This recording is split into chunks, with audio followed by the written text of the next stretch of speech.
महाराष्ट्र की राजनीति में आज का दिन बेहद खास और अहम होने वाला है। आज से विधानसभा का विशेष अधिवेशन शुरू हो रहा है।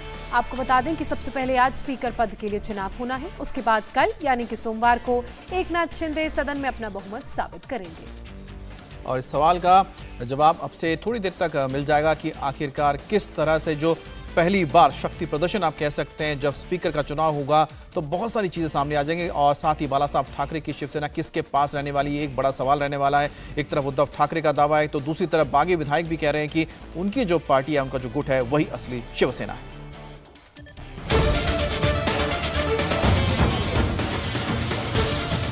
महाराष्ट्र की राजनीति में उथल पुथल का सिलसिला लगातार जारी है। आज यानी 3 जुलाई से विधानसभा का विशेष अधिवेशन शुरू होने जा रहा है। दरअसल ये 3 तस्वीरें महाराष्ट्र की पूरी सियासत के गणित और चुनौतियों को बयान करने के लिए काफी हैं।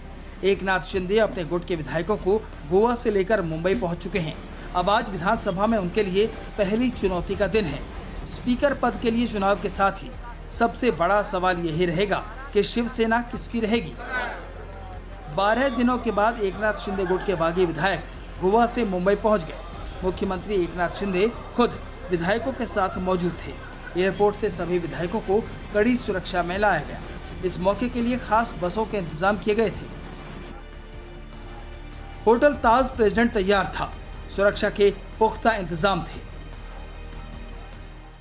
महाराष्ट्र के बागी विधायक 11 दिनों के बाद आज मुंबई पहुंचे हैं।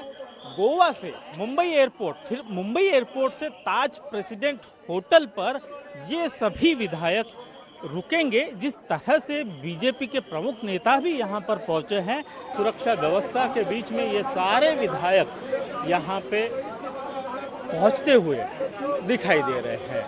ये सभी विधायक गोवा से इस वक्त मुंबई पहुंचे हैं। ताज प्रेसिडेंट होटल में यहाँ उतरने के बाद तकरीबन आधे घंटे तक बीजेपी के नेता, साथ में उप मुख्यमंत्री देवेंद्र फडणवीस और मुख्यमंत्री एकनाथ शिंदे, ये सभी इन विधायकों के साथ बैठक करेंगे। इसके अलावा बीजेपी के सभी विधायक भी यहाँ पर बैठक के लिए मौजूद रहेंगे। और फिर यहाँ बीजेपी और शिवसेना के बागी विधायकों की ज्वाइंट मीटिंग हुई। बैठक में डिप्टी सीएम देवेंद्र फडणवीस भी मौजूद रहे। उन्होंने कहा, मुझे कभी नहीं लगा कि इतने सालों तक बीजेपी शिवसेना अलग रहे। कुछ समय के लिए जरूर बिछड़े, लेकिन अब हम एक साथ वापस आ गए हैं। मूल परिवार एक हो गया है। जो हमारे साथ आए वो बाला साहब के सच्चे सिपाही हैं। बाला साहब के सच्चे विचारों के साथ है लोगों को शक्ति देना हमारी जिम्मेदारी है। अब हम साथ चलना चाहते हैं। दरअसल शिवसेना के बागी विधायकों को देवेंद्र फडणवीस ये जताना चाह रहे थे कि उद्धव ठाकरे के हाथ से शिवसेना निकल चुकी है और असली शिवसेना शिंदे गुट के हाथ में है। मुख्यमंत्री एकनाथ शिंदे ने भी बैठक के दौरान ऐसा ही संदेश देने की कोशिश की। आज सही मायनों में बीजेपी शिवसेना गठबंधन सरकार सत्ता में आ गई है। बाला साहब ने जो सपना देखा था वो सच हो गया है।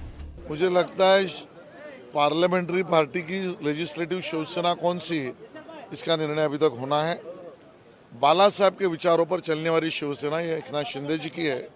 उनके साथ भारतीय जनता पार्टी ने अलायंस की। कितने का आंकड़ा होगा सर? कल कितने का आंकड़ा होगा? वो कल ही दिखेगा। सवाल भी उठाया गया अध्यक्ष के चुनाव के बारे में, जो तथ्य है, जो पद्धत है, उस विषय में वहाँ पे मार्गदर्शन। पोर्टफोलियो के लेके कोई चर्चा हुई? कोई पोर्टफोलियो की चर्चा ऐसी विधायकों की बैठक में होती है वैसे। सर सारे कितने आंकड़े मिलेंगे, कितने वोट्स मिलेंगे? 170 के आगे जाएंगे और अध्यक्ष के चुनाव में कोई भीड़ नहीं होता। वहाँ पे सत्विवेक बुद्धि से वोटिंग होता है। दरअसल शिवसेना पर अधिकार किसका रहेगा, इस बारे में फैसला होना अभी बाकी है। उद्धव ठाकरे का दावा है कि बाला साहब की शिवसेना अब भी उनके पास है और एकनाथ शिंदे का दावा है कि असली शिवसेना उनके साथ है। अब आज जब विधानसभा स्पीकर का चुनाव होगा तो अभी ये सवाल सबसे ऊपर रहेगा कि असली शिवसेना किसके पास है। व्हिप दोनों ही गुटों की तरफ से जारी किए गए हैं, उद्धव ठाकरे गुट और एकनाथ शिंदे गुट। अब अगर एकनाथ शिंदे के गुट में शामिल बागी विधायक उद्धव ठाकरे गुट की तरफ से जारी व्हिप को मानने से इनकार कर देते हैं तो उद्धव ठाकरे का अगला कदम क्या होगा, ये बड़ा सवाल है। आज सुबह 11 बजे सदन की कार्यवाही शुरू होते ही एकनाथ शिंदे की अग्नि परीक्षा शुरू हो जाएगी। सुबह 11 बजे से विधानसभा का विशेष सत्र शुरू हो रहा है, जिसमें सबसे पहले मंत्रियों का परिचय करवाया जाएगा। नवनिर्वाचित सदस्यों का परिचय होगा। और फिर विधानसभा स्पीकर पद के चयन पर राज्यपाल के संदेश के बाद चयन कार्यक्रमों की घोषणा की जाएगी। स्पीकर का चयन किया जाएगा। स्पीकर पद के लिए बीजेपी की तरफ से राहुल नार्वेकर ने शुक्रवार को अपना नामांकन दाखिल किया था। शिवसेना की तरफ से राजन साल्वी ने नामांकन दाखिल किया। स्पीकर पद पर चुनाव के बाद 4 जुलाई को एकनाथ शिंदे अपना बहुमत साबित करेंगे। इंडिया टीवी हर वक्त हर जगह डाउनलोड करने के लिए सर्च करें India TV news Google play store या ऐप स्टोर पर।